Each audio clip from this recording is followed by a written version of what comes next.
السلام علیکم ورحمۃ اللہ وبرکاتہ۔ وعلیکم السلام ورحمۃ اللہ۔ میرا نام محمد حسن ہے، میرے ابو کا نام مختار احمد ہے۔ میرا سوال یہ تھا کہ کیا ہم ڈوچ لوگوں کے ساتھ ان کے برتن میں کھانا کھا سکتے ہیں؟ ان کے ساتھ کن کے ساتھ؟ کن کے برتنوں میں؟ ڈوچ لوگ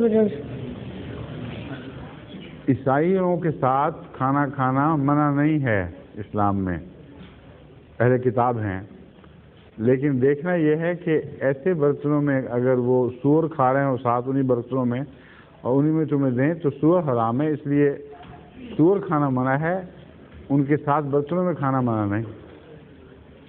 جہاں گندا برتن ہوگا وہاں چاہے عیسائی ہو، چاہے ہندو ہو، چاہے مسلمان ہو، جس کا برتن گندا ہوگا تو اس میں نہیں کھاؤ گے۔ اس لیے یہ اصول ہے، جب ان کا برتن سور سے گندا ہو، صاف نہ ہو، تو تم کہہ سکتے ہو کہ میں سور نہیں کھاتا اس لیے میں اس گندے برتن میں نہیں کھاؤں گا۔ لیکن اگر برتن صاف ہو، دھلا ہوا اور اس میں عام کھانا ہو جو تم کھا سکتے ہو تو قطعاً کوئی حرج نہیں اس کے ساتھ کھانا کھانے میں۔ دوسرا سوال کر سکتے؟ جی کر دیں۔ ظہور مہدی آخر